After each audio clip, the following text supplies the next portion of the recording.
राज्याचे कृषी मंत्री आणि राष्ट्रवादी काँग्रेसचे नेते माणिकराव कोकाटे पुन्हा एकदा चर्चेत आलेत आणि यावेळेसही कारण वादग्रस्त आहे। अधिवेशन सुरू असताना ऑनलाईन रमी खेळतानाचा त्यांचा एक व्हिडिओ सध्या सोशल मीडियावर चांगलाच व्हायरल होतोय। विरोधक त्यांच्यावर टीकेचा भाडीमार करतायत आणि राजकीय वर्तुळातही हा मुद्दा चांगलाच गाजतोय। पण हे काही पहिलं प्रकरण नाही। मागच्या काही वर्षांपासून कोकाटे एकामागोमाग एक वादाच्या भोवऱ्यात सापडलेत। मग ते शेतकऱ्यांविषयीचे त्यांच्या वादग्रस्त विधान असो की आर्थिक दुर्बळ घटकांच्या सदनिकांमध्ये फसवणुकीचं प्रकरण। आज पाहूया नेमकं काय आहे हे ऑनलाईन रमीचं प्रकरण, कोकाटेंचा भूतकाळ काय सांगतो आणि खरंच त्यांचं कृषी मंत्री पद धोक्यात आले का। नमस्कार, मी आकांक्षा आणि तुम्ही पाहताय ट्रेंडी गप्पा। तर माणिकराव कोकाटेंचा राजकीय प्रवास पाहूया। माणिकराव कोकाटे हे नाशिक जिल्ह्यातील सिन्नर विधानसभा मतदारसंघातून 5 वेळा आमदार झाले आहेत। 1999 आणि 2004 मध्ये शिवसेनेच्या तिकिटावर आमदार म्हणून निवडून आले। 2009 मध्ये कोकाटे यांनी शिवसेनेला सोड चिठ्ठी देऊन काँग्रेसमध्ये प्रवेश केला आणि तिसऱ्यांदा आमदार झाले। 2014च्या विधानसभा निवडणुकीपूर्वी त्यांनी भाजपाचे कमळ हाती घेतलं, मात्र या निवडणुकीत त्यांचा पराभव झाला। 2019 मध्ये कोकाटे यांनी राष्ट्रवादी काँग्रेसमध्ये प्रवेश केला आणि चौथ्यांदा आमदारकीची निवडणूक जिंकली।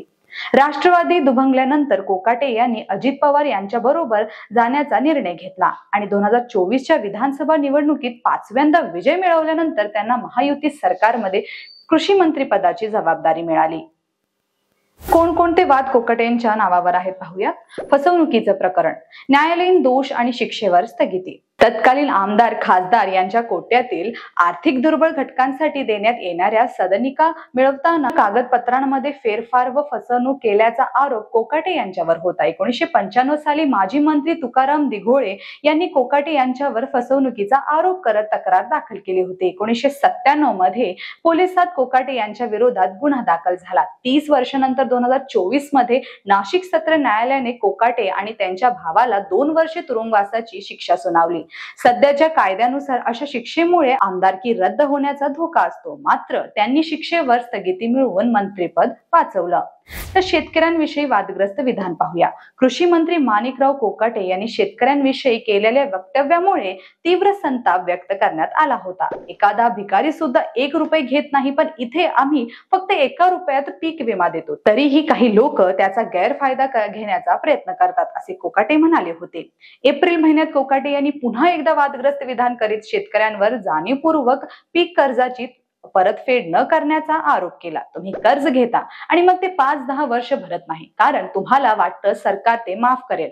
शेतकरी आता शेतीमध्ये गुंतवणूक करत नाही। सरकार ड्रीप सिंचनापासून ते तलाव आणि पाईपलाईन पर्यंत सर्व गोष्टींसाठी मदत देते, असे ते म्हणाले होते। ऑनलाईन रमीचा वाद पाहूया। सभागृहात गेम खेळणं, राष्ट्रवादी काँग्रेसचे शरद पवार गट आमदार रोहित पवार यांनी त्यांच्या सोशल मीडिया अकाउंटवर एक व्हिडिओ शेअर केला, ज्यामध्ये कोकाटे हे विधानसभा अधिवेशनादरम्यान त्यांच्या मोबाईलवर रमी हा ऑनलाईन पत्त्यांचा खेळ खेळत असल्याचे दिसत होते। या संपूर्ण प्रकरणामध्ये विरोधकांनी कोकाटे यांच्यावर टीकेची भाडीमार केली। संजय राऊतांची सडकून टीका पाहूया। महाराष्ट्रात अमानुष पद्धतीने राज्य कारभार सुरू आहे। 3 महिन्यात महाराष्ट्रात 650 हून अधिक शेतकऱ्यांनी आत्महत्या केल्या होत्या। काही दिवसांपूर्वी 2 शेतकरी त्यांच्या प्रश्नांसाठी लातूरहून मुंबईला चालत आले होते। त्यांच्या प्रश्नांकडे लक्ष द्यायला आमच्या कृषी मंत्र्याकडे वेळ नाही। त्यांची विधाने पाहिली तर सरकारने कृषी क्षेत्राला काय योगदान दिले आहे हे कळून येईल, अशी टीका शिवसेना ठाकरे गटाचे खासदार संजय राऊत यांनी केली। तर बच्चू कडूंची कृषी मंत्री कोकाटेंवर टीका पाहूया। माजी राज्यमंत्री व प्रहार जनशक्ती पक्षाचे अध्यक्ष बच्चू कडू यांनीही माणिकराव कोकाटे यांच्यावर टीका केली। कृषी मंत्री कोकाटे रमी खेळताना बैठक घेतायत, हे शेतकऱ्यांचे दुर्दैव आहे। त्यांनी शेतकऱ्यांच्या कर्जमाफीसाठी समिती गठीत केलेली नाही। शेतकऱ्यांच्या आत्महत्या रोखण्यासाठी उपाययोजना सुचवण्यासाठी समिती गठीत करण्यात आली आहे। कृषी मंत्र्यांची ही 8वी 9वी चूक आहे। त्यांच्याकडून आता काय अपेक्षा करणार, असा संतप्त सवाल बच्चू कडू यांनी केला आहे। कोकाटेंचा बचाव, व्हिडिओ मागचं स्पष्टीकरण पाहूया। दुसरीकडे कृषी मंत्री माणिकराव कोकाटे यांनी विरोधकांचे सर्व आरोप फेटाळून लावले आहेत। त्यांनी स्पष्ट केलं आहे की मी गेम खेळत नव्हतो, युट्यूबवर सभागृहात थेट प्रक्षेपण पाहत होतो। जाहिरात स्किप करत असतानाच व्हिडिओ घेतला गेला आहे। व्हिडिओ व्हायरल करणाऱ्यांनी फक्त 18 सेकंदाचाच व्हिडिओ दाखवला आहे। माझ्यावर विरोधी पक्ष वैयक्तिक टीका करतो, कधी माझ्या कपड्यांवर, कधी एखाद्या विधानावर टीका केली जाते, पण माझ्या धोरणांवर, कामांवर किंवा मी शेतकऱ्यांसाठी केलेल्या उपाययोजनांवर विरोधी पक्ष कधीही बोलत नाही, असंही ते म्हणाले होते। माणिकराव कोकाटे यांचं कृषी मंत्री पद धोक्यात आहे का? शेतकरी संकटात असताना कृषी मंत्री पदासारखं महत्वाचं आणि संवेदनशील विभाग असणाऱ्या मंत्र्यांनी योग्य प्रकारे शेतकऱ्यांसाठी कार्यरत राहिले पाहिजे. त्यांच्याकडून घडलं ते अयोग्य होतं.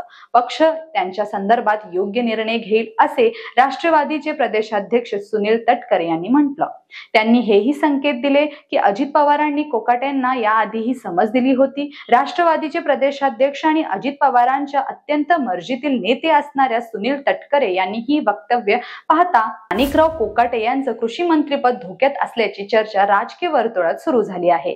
त्यामुळे आता येत्या काही दिवसांमध्ये अजित पवार हे माणिकराव कोकाटे यांच्या संदर्भात एखादा कटू निर्णय घेणार का याकडे सर्वांची नजर आहे. राजकीय वाद, विरोधकांची टीका आणि आता सोशल मीडियावर व्हायरल झालेला गेमिंगचा व्हिडिओ माणिकराव कोकाटे यांचं नाव पुन्हा एकदा चर्चेच्या केंद्रस्थानी आलंय. पण हे प्रकरण त्यांच्यासाठी राजकीय अडचणी निर्माण करणारं ठरेल का आणि अजित पवार यांचा पुढचा निर्णय काय असेल हे पाहणं महत्वाचं ठरणार आहे. तुम्हाला काय वाटतं? कोकाटेंनी राजीनामा द्यावा का?